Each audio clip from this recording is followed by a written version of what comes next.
Voilà, bonjour à tous, frères et sœurs amis. Heureux de vous retrouver une fois de plus pour qu'on puisse partager ensemble cet évangile. L'évangile d'aujourd'hui qui nous est proposé dans Matthieu au chapitre 1 et au verset 1. Les origines de Jésus, Jésus-Christ, fils de David et d'Abraham. D'Abraham jusqu'à David. On voit qu'il y a 14 générations. David qui est le père de Salomon. Salomon dont la mère avait été la femme d'Uri. Salomon est le père de Roboam. Roboam est le père d'Abias. Abias le père d'Asaph. Asaph le père de Josaphat. Josaphat le père de Joram. Joram le père d'Ozias. Ozias le père de Joatam. Joatam le père d'Akaz. Akaz le père d'Ézéchias. Ézéchias le père de Manassé. Manassé le père d'Amon. Amon le père de Josias. Josias le père de Joconias et ses frères, avant l'exil de Babylone. Après l'exil de Babylone, c'est Joconias le père de Salatiel. Salatiel le père de Zorobabel, le père de Abiud. Abiud le père d'Eliakim. Eliakim le père d'Azor. Azor le père de Sadoc. Sadoc le père d'Akim. Akim le père d'Eliud. Eliud le père d'Éléazar. Éléazar le père de Matan.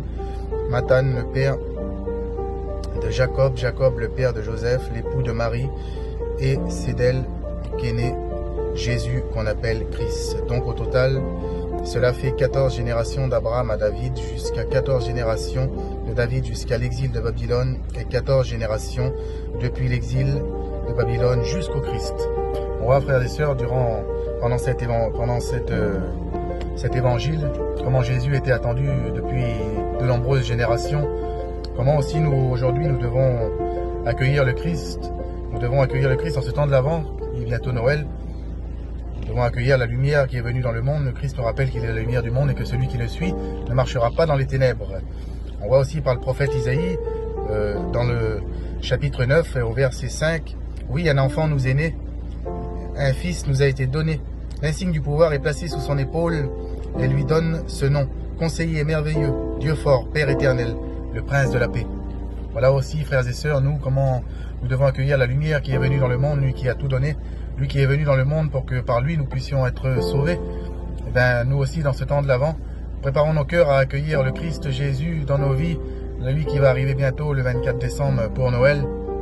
Et bien, préparons à accueillir cette lumière. Je me rappelle qu'il est la lumière du monde et qu'il est venu dans le monde, mais que les siens ne l'ont pas reçu. Mais à tous ceux qui l'ont reçu, il a donné le pouvoir de devenir enfants de Dieu. Ben, nous aussi, frères et sœurs, préparons nos cœurs à accueillir le Christ et à le suivre fidèlement dans l'amour du Père, pour qu'un jour nous puissions avoir cet héritage promis. Que le Seigneur vous bénisse, vous garde et vous comble de ses grâces, et joyeux Noël à tous.